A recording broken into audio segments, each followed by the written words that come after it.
You got Mac and Mac, McMullen and McDonald here with you on Birds 365, and we may have breaking news because, as you can see on your box here, Rob Maaddi is on the phone, and somebody's giving him a story as we speak.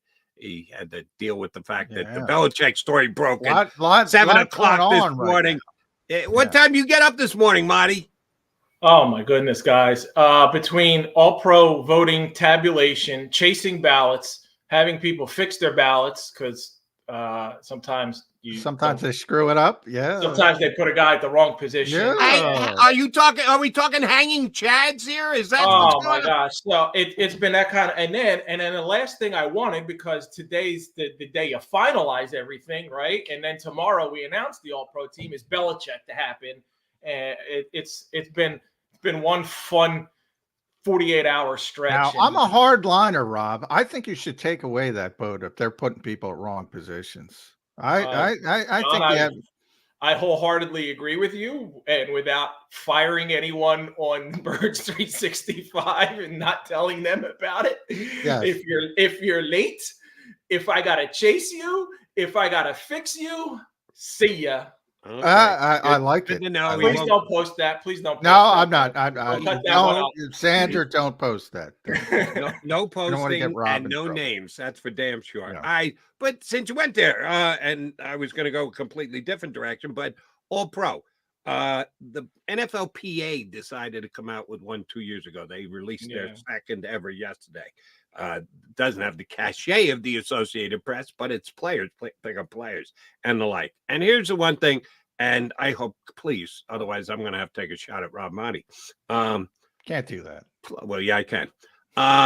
Please tell me you don't have the fullback position on your All-Pro list. The fullback is back for the first time, Jody. Yeah. Why? It was gone for 5 years. Well, here's the thinking. Okay, we acknowledge a long snapper, a punt returner, a kick returner, a special teamer, a kicker, and a punter. So you have every single position. And I thought that fullback, which isn't guys like Juice in San Francisco and Alec Ingold and Ricard, and they're players. They play a position. They're very good at it. Why can't they get the recognition that they are the best at what they do? And also, one step further, slot corner has become a position in and of itself. Yeah. Okay. So there's got to be my follow-up question. Do you have 12 players on offense on the first 12 and 12. 12 and okay. 12. Then that's, if you're going to make it 12, then I got no problems keeping, because the Players Association only has 2 wide receivers. Yeah, so you're taking a third wide receiver off to put a fullback in. That's just not the National Football League in 2023. I'm sorry. Yeah, exactly. And that's what had happened before. Yeah, we had taken, when we took off the fullback 6-7 years ago, they initially went to a flex player, and some people like that, some don't. But then there's the thought that flex isn't a position. Yeah. How do you look back 10, 15, 20 years ago? Flex All Pro. So that's too fantasy footballish for me. Yes. I'm glad you took that out. I'm glad. So and I agree with you. It's a position. Why not? And by the way, you could have more than 12. I think, I would like to see, you mentioned slot cornerback. I think it should be wide receiver, slot receiver. I think it should be a distinct slot guy. Do you know how difficult it? I know. I'll have to fix then. Yes, because people would have to look at slot. You can't even get him to send it in on time. Now he's got to figure out who's a slot. I know. I'm not trying to add to Rob's work. What we do is I actually send them snap counts. We send them. That's what I was saying. Yeah, this guy played X amount of snaps in the slot, and therefore he qualifies as slot. So don't give me a safety who may have had a handful. So and then receivers are all over the place. But you're right. So you could do a slot, and I will. There is at least one prominent voter who insists on sending his ballot, and it says wide receiver, slot receiver, and he picks a slot receiver, even though it's the top 3 receivers for you. I like that. Yeah, I don't know who it is, but I like his thought process. I think that's I mean, I think I think it should be sort of what the game is today. Like one of my pet peeves, Rob, Jody knows this. Hassan Reddick, you look at the roster, he's a linebacker. He's a linebacker. No, he's not. He's an edge rusher. He's an edge rusher. And the game has changed. So that's one of my pet peeves. Well, let me turn this around on you and ask you a quick question, guys. Please. My thought process this year was it can be one of those odd seasons where typically if you're going to vote for somebody first team all-pro quarterback, you can vote he might be your MVP. But I don't think those two necessarily have to be the same player. If you look at the most valuable player to a team, he may not necessarily have the statistics worthy of a first team all-pro quarterback. This could be one of those years. I told voters, don't feel like you have to pick the same guy because traditionally they do. Yeah. Would you feel odd about casting a ballot that has, say, Dak Prescott or Brock Purdy or Tua Tagovailoa or Josh Allen as a first-team all-pro quarterback and maybe Lamar as I wouldn't. In fact, I thought about that, for the PFWA, which is the one I vote for. I was thinking about, am I going to pick Josh Allen? Because I think he's the most difficult player to deal with in the NFL right now. Mm-hmm. As first team all-pro, but Lamar's my MVP. So I'm right on that thought process. He's my MVP, Lamar Jackson. Josh Allen might be my first team quarterback. Yeah, it's weird, but I see exactly what you're thinking. I wouldn't have a problem with it if you wanted to split it. It's splitting hairs. It'd have to be a really specialized situation, but could it happen? Yeah, I think it could. Back to the whole slot thing that you guys were talking about, and I enjoyed that conversation. To make a slot guy, because I'll give you a name, CeeDee Lamb. He plays a lot in the slot, but he plays outside too. There are some guys, that's all they do is play in the slot. Well, that's why the slot, that's why I think what Rob does with the snap counts is key. So that's my question. Thank you for formalizing it for me, John. What's the percentage? What percentage of all your snaps do you have to play in the slot to be considered a slot receiver? And that's why for wide receiver, we don't have the slot receiver because I think it's going to be too difficult in a case like CeeDee Lamb and some of the other guys. They move around so much. Yeah. I think on the defensive side with a slot corner, they're more specialized. There are guys who strictly play. Yeah. They play inside. I would say, but as long as you put a rule, like I would say more than 50%. Gotta be. CD, I'll look it up real quick. CD plays more in the slot than he does outside. Right. So all right, he's 524 in the slot, 455 wide. Right, so he's over 50%. He's a slot. No questions asked. That's how I would do it. Even though he plays outside. Rob does a tremendous job. I'm not telling him how to do his job, but I do want to talk about the coaches, Rob, because wow, what an earth-shattering few days. Couple things with Pete Carroll. One, I want to talk about ageism a little bit. Do you think that's a problem with the NFL? And with Bill Belichick, obviously everybody's got a shelf life, but this proves it. It was a quarter century, 6 Super Bowls. Bill's 71 as well. I think Pete's 72. I think Bill wants to keep chasing the record. His loves history of the game. I think he wants to be a part of that. Just the overall sort of, this is seismic, this shift on the NFL when you got guys like this. Even Mike Vrabel, to a much lesser degree.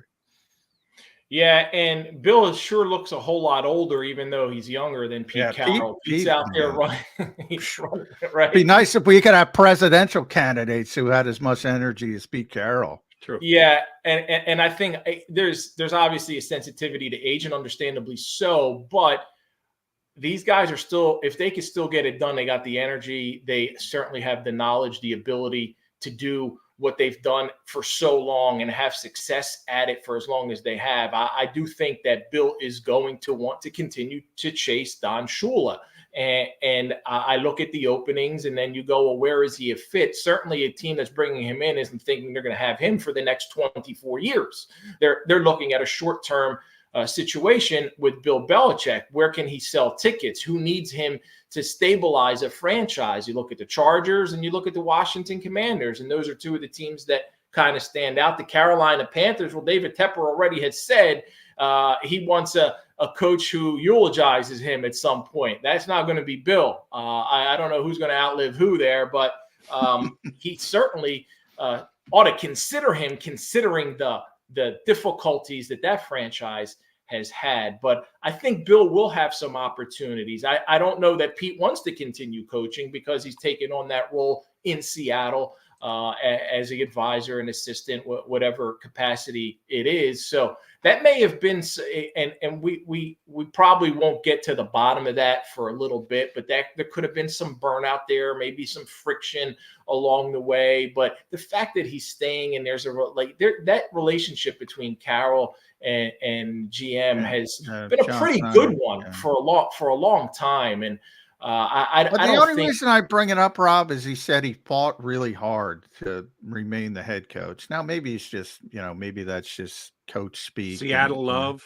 Yeah. That he wouldn't accept elsewhere. I don't know. Give me the one guy who stayed on as an advisor, who we actually go, oh, that was a good thing that they kept him on. One. Give me one. I can't think of one off the top of my head where it stayed as an advisor. That means they're going to continue to pay him. And they didn't want to say they fired him, so they had to come up with an explanation. I'll give you one, Jody. I'll give you one.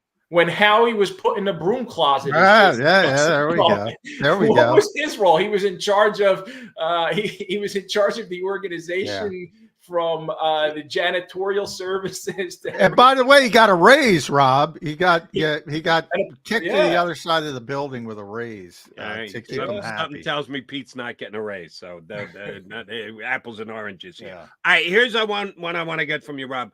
On the within 24 hours, Vrabel first, then Carroll, and then this morning Belichick. We could argue the momentous level of them. I don't really think it's much of an argument, but Super with it. Which of the three was most surprising to you in the current situation where they were at, where the team was at? Were you most surprised by when you heard them all? You had a reaction to all three of them. Which one surprised you the most? Carroll, for sure. I thought Belichick was going to happen at some point, given the lack of success that he's had and without Tom Brady and the way this season unfolded for New England. I thought Vrabel would be more of him wanting to leave to pursue New England rather than ownership and the GM not wanting him there because they got a whole other vision. So how that came down surprised me more than the end result. I thought that Vrabel could be leaving Tennessee. I anticipated Bill Belichick leaving New England. I don't think anybody had any rumblings about Pete Carroll leaving Seattle. He came out of left field. And then if we want to go with Nick Saban, obviously from the college route. Yeah. Now I want to give you a list, Rob, for this, and then I want to bring it back to the Eagles. This is the current longest tenured head coaches now, with everybody moving on. Bill Belichick, Pete Carroll, most notably. Mike Tomlin, 17 seasons, never had a losing season. By the way, there's some speculation he might leave Pittsburgh when they lose. John Harbaugh, 16 seasons, pretty good team. Andy Reid, 11 seasons, pretty good team. Sean McDermott, Kyle Shanahan, Sean McVay, 7 seasons. Pretty good. Zach Taylor, Matt LaFleur, 5 seasons. Pretty good. Why do these owners not realize continuity is better than the alternative? Yeah. And are you surprised that Nick Sirianni, after what he's done in it's been bad. Nobody's saying it's been good. And you've been around Philadelphia for a very long time. Maybe I shouldn't be surprised, but I am. People want this guy out of here, Rob. I'm not surprised because for that reason, I grew up in Philly. I know the knee-jerk reactions. I know the fan base. I understand how things work there. It's what have you done for me this morning? It's not even what have you done for me yesterday. That's what it's like in Philly. So I get it. It doesn't shock me that Nick Sirianni is under fire. Even though he's 34-17 with a 667 winning percentage, went to the playoffs 3 years in a row, didn't suddenly forget how to coach, and all of a sudden Nick Sirianni is Doug Peterson in that. Doug only won because of Frank Reich, and Nick only won because of Shane Steichen. I don't believe I don't believe either. I don't believe either. I think at some point it's always easy to blame the play calling and the coaching. And certainly they have had a drop off in offensive coordinator, and defensive coordinator has been a mess. But at some point, when do you put the blame on the players and the lack of execution and guys not getting things done, and maybe even point some of the finger at the general manager for not having the foresight to see some guys who are being paid very well may not be able to perform at the level they performed at previously, especially at the cornerback position. So I think there's a lot of blame to go around. Yet at the end of today, they're still going to be 11-6 in a wild card position against the worst team in the playoffs, and that's the Tampa Bay Buccaneers. And I got to see the Bucs a whole lot the past 2 years. And if you're an Eagles fan, I don't think you should have too much fear. If they go into Tampa and lose this game, it's an absolute disaster. You should go in there and beat Baker Mayfield and these Buccaneers. Is Ira Kaufman one of your guys, Maaddi? Does he vote? Currently, I know he's a Hall of Fame voter. Yeah, I had Ira on my CBS show the other night, and he said the same thing that you just said from a Tampa standpoint about the Philadelphia Eagles. Tampa should be grateful that they got the Philadelphia Eagles coming to town. So somebody's going to be wrong. Somebody's got to get that one wrong. Either the Eagles are lucky that they're playing the Bucs, or the Bucs are lucky that they're playing the Eagles. Somebody's going to win this game, and somebody's going to have to eat some crow on that one. Rob, let me ask you this about the matchup coming on Sunday. The Eagles beat the snot out of the Bucs. I know you were there. Monday Night Football, week number 3, ran it right down their throats. Johnny Mack said, well, it was easy because they got ahead, and then that's what they do. They just run it right down their throats afterwards. But they did. And you can have the game plan to run it down their throats afterwards, but then if you can't do it, you got to change that too on the fly. Do the Eagles have the capability, if they can get a lead, because, oh, by the way, they've had 14-point lead, 15-point leads, that they couldn't just run it down the opposition's throat and finish them off in games this past month. I'm hoping that that's the case.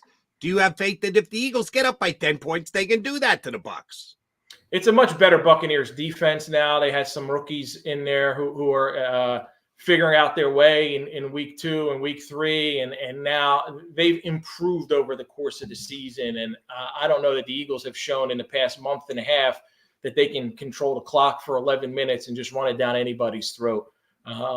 So I don't anticipate that kind of 200-plus yard rushing performance out of the Eagles in that one. They're going to need that kind of effort because of what Todd Bowles type defense can do to Jalen Hurts and the blitzing and what we've seen, some of the difficulties there. The Eagles are going to have to win the game by dominating and controlling the ground game and in the trenches.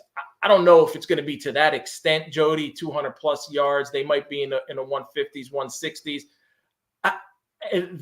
What's going to have to be key, obviously, and you can say this about every football game, don't turn the ball over.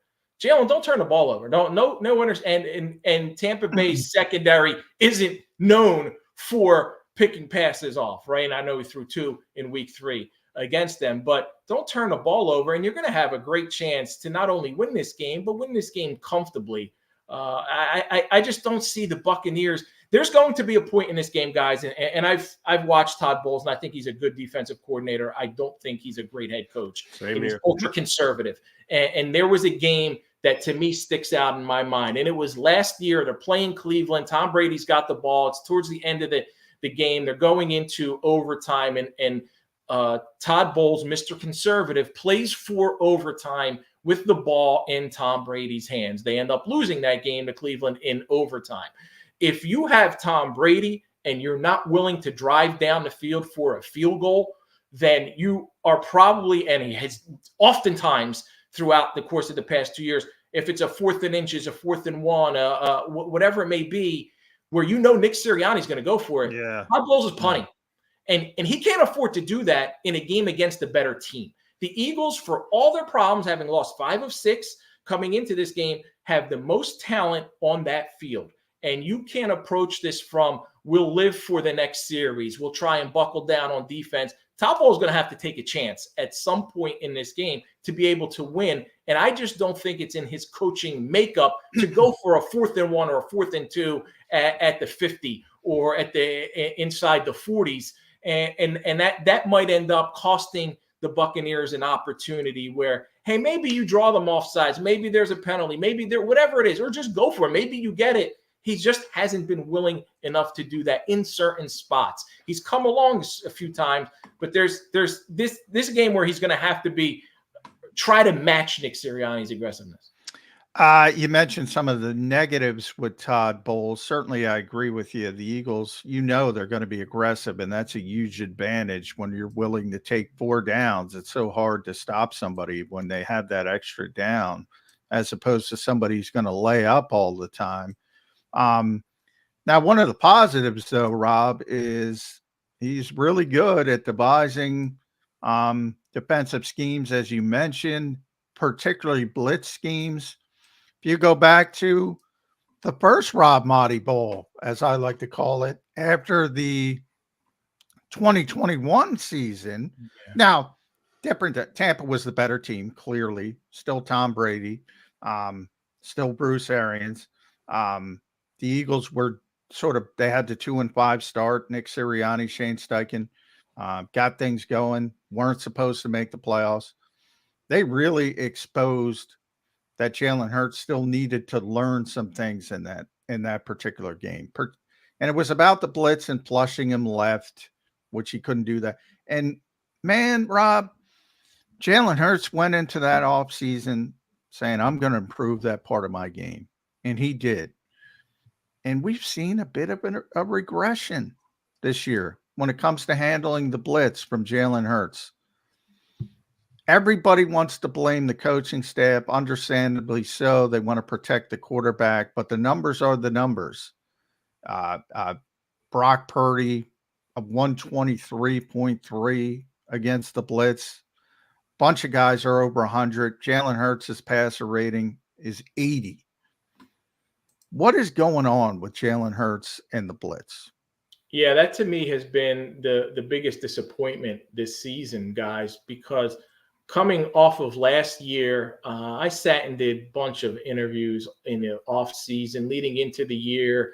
Do you think Jalen Hurts is going to take a step back? And I was adamant, like, take a step back. What have you seen in this guy's history that's going to suggest to you that he's going to take a step back? He's been on an upward trajectory throughout his whole career, year after year after year. And I thought that he still had some things he can improve upon after a tremendous MVP caliber season last year. But the numbers are the numbers, and you just pointed those out, John. And even beyond those numbers, I was looking at some of the breakdown of the last few weeks, and there are plays where he's running out of the pocket, throwing the ball away when throws are there to be made. And that to me is the more disturbing part of it. What is he not seeing? Why is he not seeing that? You talk about a guy who has 2,000-yard receivers and a 1,000-yard rusher. And it's not been, wasn't too long ago that we saw nobody get over 500 yards. You know what I'm talking about. 2019 season when it was Carson Wentz in the practice squad going to the playoffs. And I know he had Zach Ertz, but it was Josh Perkins and Greg Ward and the like. Now, right, you got 2,000-yard receivers, arguably one of the best tandems in the NFL. And I'm surprised to see some of these difficulties. I'm sure part of it is Jalen's the coaching around Jalen is not getting him comfortable enough to the point where he's going to make some of these throws. But when you're looking on tape and you're seeing a curl route and a guy, you can anticipate that, and instead he's flushed out, he just runs out of the pocket and throws the ball away. And obviously the interception numbers are up. That to me has been the most disappointing aspect of the season, because I was wrong. I didn't think that he would take a step back. I thought he would at least stay at the same level or take a step forward, but it's hard to argue against what we've seen out on the field. And then when you look at the stats and they all add up. And that's obviously why this team is where it is right now, limping and struggling into the playoffs instead of on a bye week and enjoying the number 1 seed. I think Rob Maaddi disparaged my guy, Greg Ward, who might be the greatest 3-yard by the way, that was one of the greatest polls ever, Rob. Josh Perkins. That's spectacular. Right. Well, we get Josh Perkins, but he disparaged Greg Ward by putting him in with Perkins, and Greg might be the greatest 3-yard receiver in the history of the National Football. Nobody can make a 3-yard catch like Greg Ward. On 4th and 4, right, Jody? Don't forget that part. Oh, exactly. Exactly. Don't quite get to those sticks. All right, Maaddi, I'm going to put a little pressure on you here. John and I debated all year long about the defense falling apart. He blames the back 7 more so because, let's be honest, they stink. I put close to equal blame on the front 4, which I acknowledge are much better, but expectations are expectations. Salaries are salaries. A hell of a lot more is expected. Draft capital is draft capital. Hell of a lot more was expected from the defensive line than the back 7 who watched a whole bunch of guys walk out the door and how he didn't do a hell of a lot to replace them. So I cut the back 7 a little bit more slack than John does. We differ on this a little bit, but I'll go with him on this.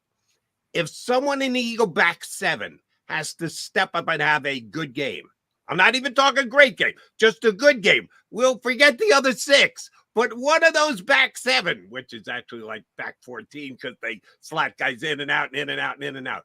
If one guy in the back 7 is going to make a huge play in this game to help the Eagles win, who's it going to be? Is Slay going to play? He is. He confirmed it yesterday. Confirmed. Yeah, Slay's going to play. It's got to be. My biggest concern from an Eagles standpoint defensively would be Mike Evans, who is still playing at a ridiculously high level, and Chris Godwin. And however you match up against those guys, Bradbury and Slay, Jody, you mentioned the money being paid to the front 4. Well, those 2 guys are getting paid a ton of money too, and haven't performed up to their capabilities. And maybe we could have anticipated seeing that towards the end of last year into this year. So I would probably say if it's one guy, I've seen Mike Evans wreak havoc. He's tremendous. And yeah, occasionally he may drop a ball, but he'll come back and make incredible plays. And Baker Mayfield's got a lot of confidence in him. And Chris Godwin, after there was a little bit of at some point 4 or 5 weeks ago, he wasn't getting the ball, and his wife chimed in on social media saying, it's not that he's hurt or anything along. Don't make any. He's out there and he's working. And then suddenly Chris Godwin's getting a ton of targets. I would put this on. I would go Slay and Bradbury. Slay first, Bradbury second. By the way, Slay had a torn meniscus too, and he's going to be back in 5 weeks. So I don't know how healthy he's going to be. Obviously, it was a trim because he had surgery, but that's a pretty serious injury to get back in 5 weeks. Yeah, I had that and came back and played softball, but it sure isn't the same as going out there covering Mike Evans. Not exactly the same. I would say defensively, and I hope you're getting a lot of all-pro votes for Antoine Winfield Jr., one of my favorite players in the NFL. Tremendous player. But yeah, I think I'm with you. The Eagles are just too talented for this team. I think Ira's off pace. I'm going to go with Rob Maaddi Rob Maaddi on Twitter. I was watching the game through his Buccaneers pewter covered glasses. I'll tell him that Ira's not the biggest homer. I've had Ira. He's not. Most definitely he's not. No. All right, Maaddi man, what time we looking for the announcement today? When are the All-Pro results coming out? Oh, did he freeze up right before he told us? Tomorrow it's going to be right around noon. Tomorrow noon, not today. Right tomorrow. Yeah, noon tomorrow. We will be on the lookout for that. Rob, we love when we have you on. Johnny, I'll see you down at the pirate ship on Monday night. Enjoy, brother, and we'll talk to you during the off season. You got it. Thank you, fellas. Take care. Thanks, Rob Maaddi, lead writer, head of the Associated Press NFL coverage, joining us here on Birds 365. All right, we come back. Got to put a bow on the show. Stick around, Birds fans.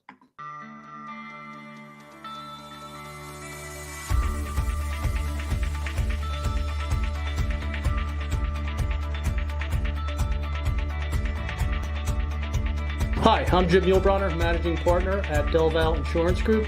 Give us a call. We're a local, knowledgeable agency, not an 800 number. Go Birds!